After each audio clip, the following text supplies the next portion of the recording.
اعوذ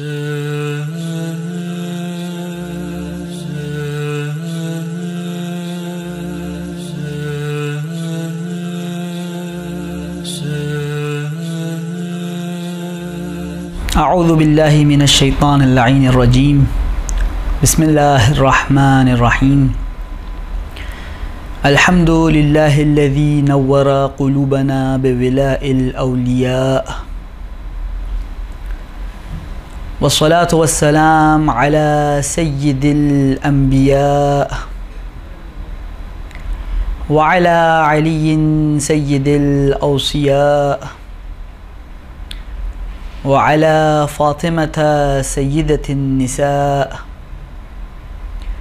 وعلى الحسن صاحب العلم والسخاء وعلى الحسين سيد الشهداء الذي بكت له الأرض والسماء وصاخت عليه الوحوش في الصحراء والطيور في الهواء وعلى أولاده التسعة من الأولياء واللعنة الدائمة على أعدائهم الأشقياء أما بعد. گفتگو کا عنوان جناب زینب سلام اللہ علیہا رسالت اور امامت کی نگاہ سے. یقیناً کسی بھی ہستی کی عظمت کو، اس کے مقام اور اس کی منزلت کو پہچاننا ہو تو اس کا ایک پہلو یہ ہے کہ دیکھا جائے اس شخصیت کے بارے میں دوسرے کیا کہتے ہیں اور دوسروں کی رائے اس کے بارے میں معلوم کی جائے. اور جب دوسروں کی بات کی جائے تو دوسروں میں اس کے دوست بھی آ سکتے ہیں، اس کے دشمن بھی آ سکتے ہیں، اس کے قریبی بھی آ سکتے ہیں، اس سے دور رہنے والے بھی آ سکتے ہیں. اور بعض دوسرے ایسے ہوتے ہیں جو غلطی بھی کر سکتے ہیں، خطا بھی کر سکتے ہیں، اپنے جذبات کی بنیاد پر بھی رائے دے سکتے ہیں، اپنے احساسات کے سبب بھی کوئی رائے قائم کر سکتے ہیں. لیکن اس دنیا میں بعض ہستیاں ایسی ہیں جنہیں خدا نے معصوم بنایا ہے، جن کے بارے میں پاک پروردگار نے یہ ذمہ داری لے رکھی ہے کہ وَالنَّجْمِ إِذَا هَوَى مَا ضَلَّ صَاحِبُكُمْ وَمَا غَوَى وَمَا يَنطِقُ عَنِ الْهَوَى إِنْ هُوَ إِلَّا وَحْيٌ يُوحَى. جب میرا نبی بولے گا تو اپنی مرضی اور منشا سے نہیں بلکہ وحی کی زبان بولے گا. اب جب جناب زینب کبریٰ کی ذات کے بارے میں گفتگو کرنی ہے تو خیال یہ آیا کہ وہ ہستیاں جن ہستیوں کے بارے میں آیہ تطہیر بھی نازل ہوئی، جن کے کلام کو خدا نے وحی کا درجہ بھی دیا، ان ہستیوں کی رائے، ان کے افکار، ان کی گفتگو جناب زینب کے بارے میں دیکھی جائے کہ وہ اس ہستی کو کیا سمجھتے ہیں، اس کو کتنی اہمیت دیتے ہیں، اس کی کیا فضیلت مانتے ہیں اور اس کے لیے کس مقام کے قائل ہیں. لہٰذا اس گفتگو میں کوشش یہ ہوگی کہ ختمی مرتبت سے شروع کیا جائے اور پھر امامت کے سلسلے میں جن ائمہ کے ساتھ جناب زینب نے اپنی زندگی گزاری ہے ان ائمہ کے جناب زینب کے ساتھ کیا برتاؤ تھے اور کیا ان کی رائے تھی، اس سے اس بات کا ادراک کیا جائے کہ اس خدا کی کنیز زینب کا کیا مقام و منزلت ہے. اس سے پہلے کہ میں ختمی مرتبت کی جناب زینب کے بارے میں کچھ احادیث آپ کے سامنے پیش کروں، علی مرتضیٰ کی بڑی بیٹی جناب زینب کبریٰ 5 جمادی الاول کو سن 5 یا 6 ہجری میں ولادت ہوتی ہے. اور یہ اب واقعہ جو ہے ولادت جناب زینب کا، گویا یہی ہمیں جناب زینب کی عظمت بھی سمجھا دے گا اور یہاں سے یہ سلسلہ شروع ہو جائے گا کہ رسالت زینب کو کس طرح دیکھتی ہے. جب ولادت ہوئی پاک پیغمبر مدینہ میں موجود نہیں تھے. جناب سیدہ نے مولا امیر سے سوال کیا کہ اس مولودہ کا کیا نام رکھنا ہے. جواب دیا میں نبی خدا پر سبقت نہیں لے سکتا۔ انتظار کیا گیا، پاک پیغمبر تشریف لائے، سوال کیا اس مولودہ کا کیا نام رکھنا ہے، تو پاک پیغمبر کی طرف سے یہ جواب آیا کہ میں خدا پر سبقت نہیں لے سکتا۔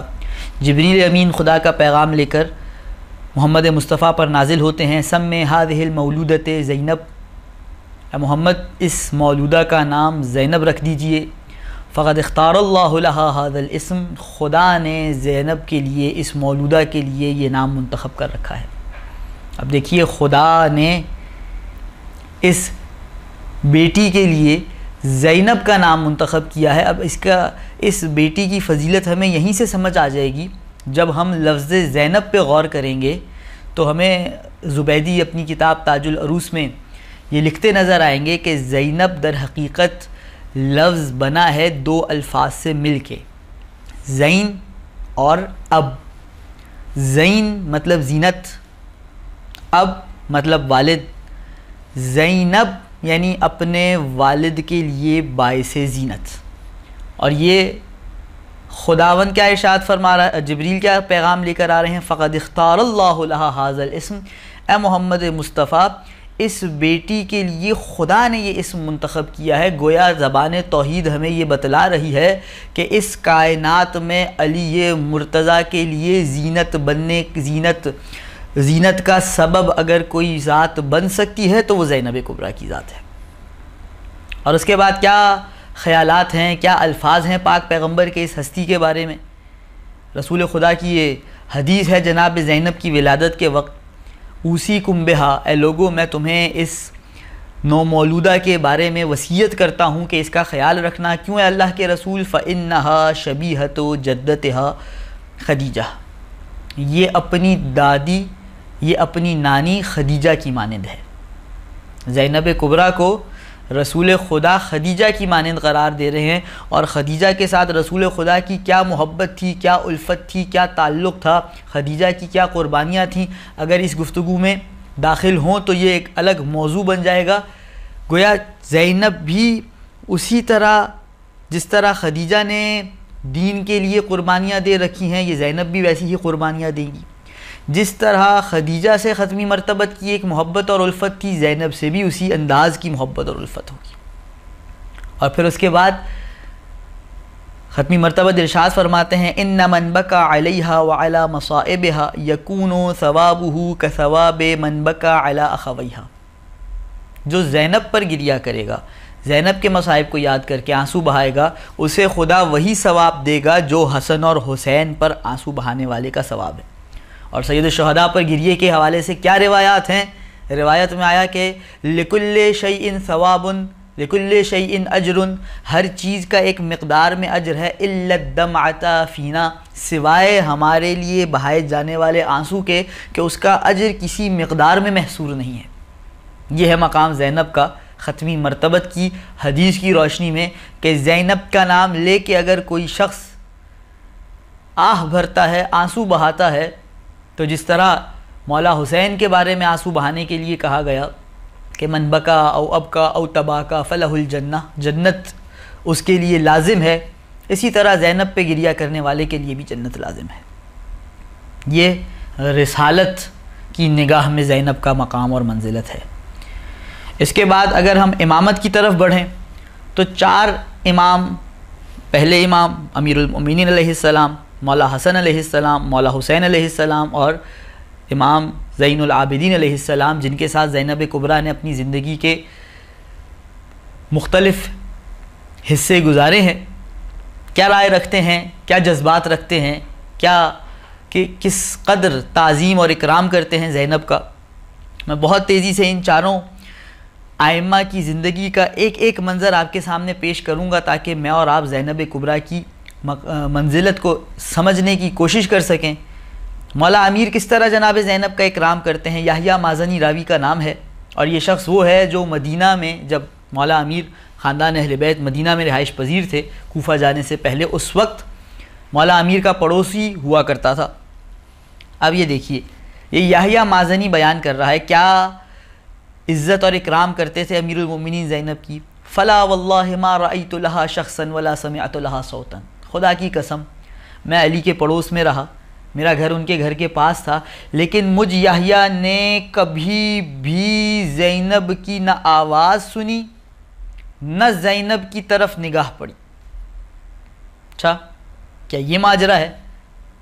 شاید سوال کرنے والے کے ذہن میں سوال ہے، کیوں زینب کیا گھر سے نہیں نکلتی تھیں؟ اگر نہیں نکلتی تھیں کم از کم روضہ رسول کی زیارت کے لیے تو نکلا کرتی تھیں۔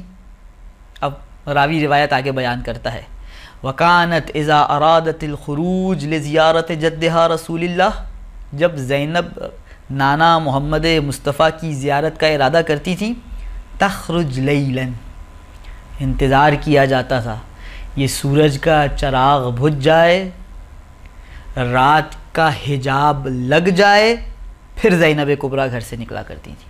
اور کس طرح نکلا کرتی تھی؟ وَالْحَسَنُ عَنْ يَمِينِهَا وَالْحُسَيْنُ عَنْ شِمَالِهَا، یہ مولا امیر کی خاص ہدایات تھیں۔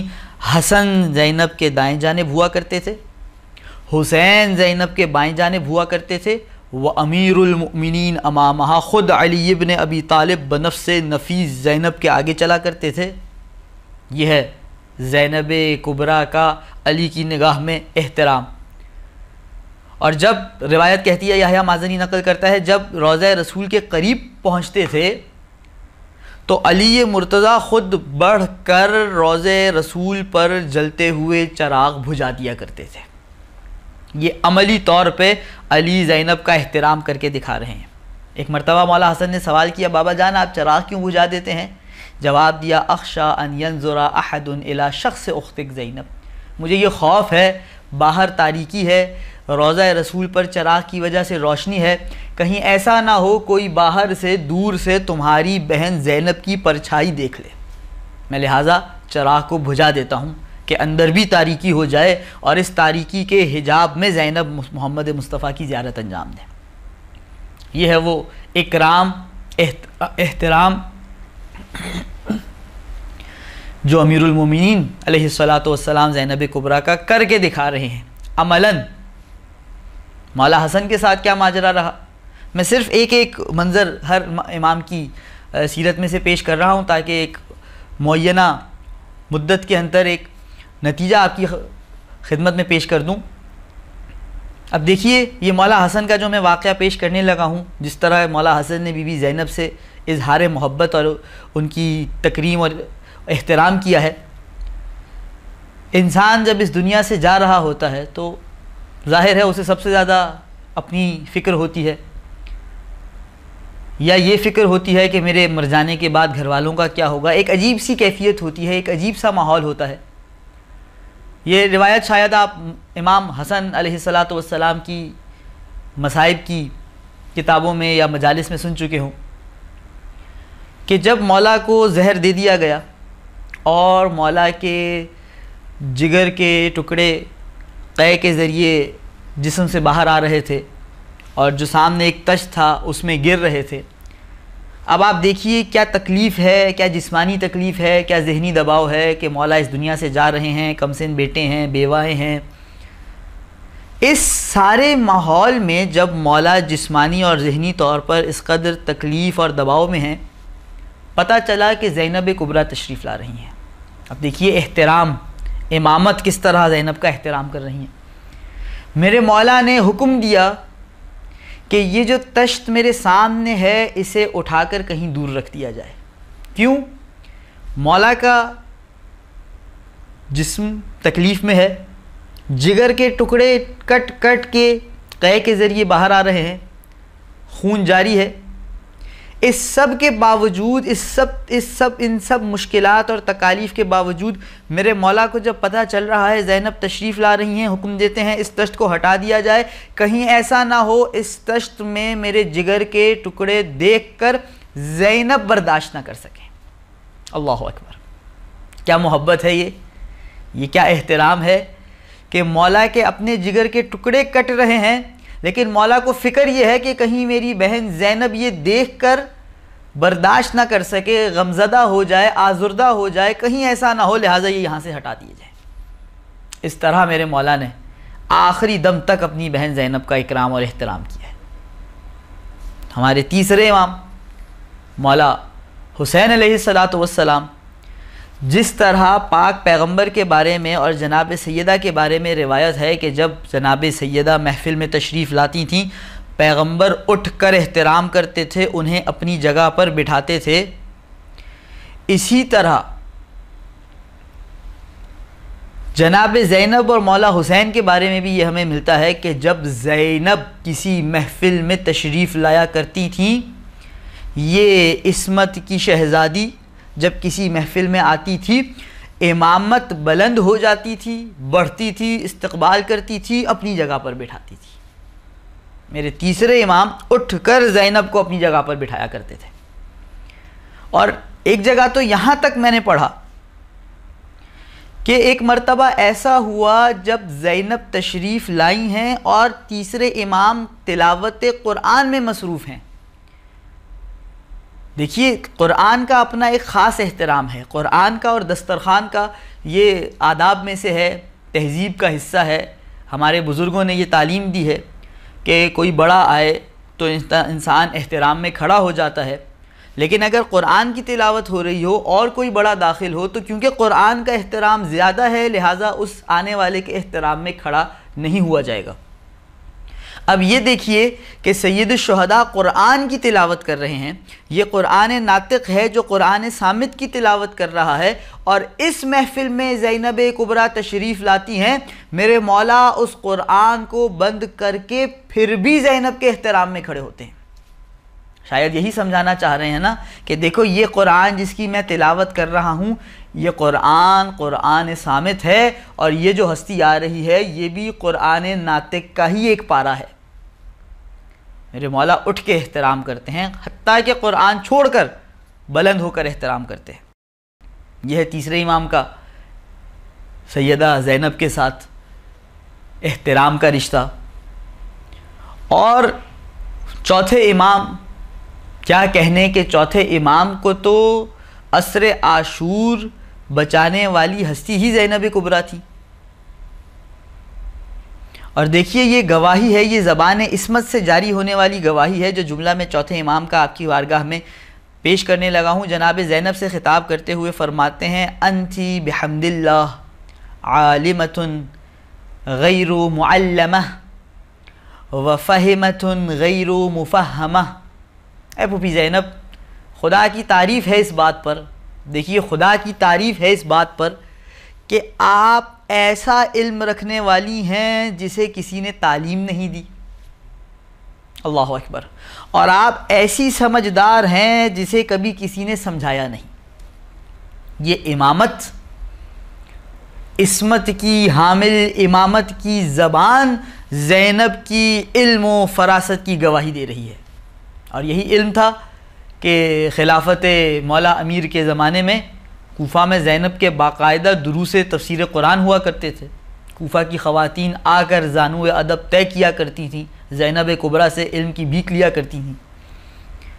اور آخری جملہ جو میں اس گفتگو کے لیے آپ کی خدمت میں پیش کرنے جا رہا ہوں چوتھے امام ہی کا جملہ ہے، ان عمتی زینب، بے شک میری پھوپھی زینب، اگرچہ وہ تمام مصائب جو کربلا میں پیش آئے، ان کے بھائی کو ان کی نظروں کے سامنے ذبح کر دیا گیا، بھائی کا سر نوک نیزہ پہ بلند کر لیا گیا، چادر چھین لی گئی، خیمے جلا دیے گئے، تمام تبرکات کو لوٹ لیا گیا، اس سب کے بعد بھی میرے مولا فرماتے ہیں ما ترکت نوافل اللیلیہ، میں نے کبھی نہ دیکھا کہ میری پھوپھی کی نماز شب ترک ہوئی ہو۔ اللہ اکبر، یہ امامت ہے جو زینب کے قصیدے پڑھ رہی ہے۔ میں اس گفتگو کو اختتام کی طرف لے جاؤں، پوری دنیا رسالت اور امامت کے قصیدے پڑھتی ہے، حد تو یہ ہے کہ قرآن بھی رسالت اور امامت کے قصیدے پڑھتا ہے۔ آپ دیکھ لیجئے، کہیں سورہ دہر آتی ہے تو تو ان کی روٹیاں خیرات میں دینے کے قصیدے پڑھتی ہے، کہیں سورہ کوثر آتی ہے تو ان کے نسل کثیر کے قصیدے پڑھتی ہے، کہیں آیہ تطہیر آتی ہے تو ان کی چادر کے نیچے جمع ہونے کے قصیدے پڑھتی ہے، کہیں آیہ ولایت آتی ہے تو ان کے انگوٹھی کو زکوٰۃ میں دینے کے قصیدے پڑھتی ہے، کہیں وَمِنَ النَّاسِ مَن يَشْتَرِي نَفْسَهُ ابْتِغَاءَ مَرْضَاتِ اللَّهِ آتی ہے تو ان کے رات کو سکون سے سو جانے کے قصیدے پڑھتی ہے، خدا کی کتاب رسالت اور امامت کے قصیدے پڑھتی ہے، اور جس شخصیت کے قصیدے رسالت اور امامت خود بڑھتی ہے اس شخصیت کو زینب کبریٰ کہا جاتا ہے۔ یہ ہے زینب کبریٰ کی ذات، اور علماء یہ بات بیان فرماتے ہیں، اور یقیناً حقیقت بھی ایسے ہی ہے کہ جو عصمت چہاردہ معصومین کی ہے وہ عصمت کا ایک درجہ ہے، اور اس کے بعد علماء یہ تعبیر بیان کرتے ہیں کہ ایک عصمت صغریٰ کا دائرہ ہے جو اس مرحلے کی عصمت تو نہیں ہے لیکن بہرحال وہ بھی گناہوں سے پاک شخصیتیں ہیں۔ زینب کبریٰ عصمت صغریٰ کے مرحلے پر فائز شخصیت کا نام ہے، اور یہ پاک و پاکیزہ بیوی عصمت کی شہزادی 15 رجب المرجب کا دن سن 62 ہجری اس دنیا سے بار سفر باندھتی ہیں۔ مشہور یہی ہے کہ جناب سیدہ زینب کا مزار شام کے اندر زینبیہ کے علاقے میں ہے، دمشق کے قریب، لیکن اس بات کو بھی بیان کر دینا مناسب رہے گا کہ 2 اور بھی مقامات اور روایات ہیں۔ ایک روایت یہ ہے کہ جناب زینب مصر تشریف لے گئی تھیں، اور مصر میں بھی سیدہ زینب کے نام سے ایک روضہ آج بھی موجود ہے۔ ایک اور روایت یہ ہے کہ نہیں، جناب زینب مدینہ ہی میں اپنی زندگی کے آخر تک رہیں اور وہیں پر ان کا انتقال ہوا اور جنت البقیع میں دفن کیا گیا۔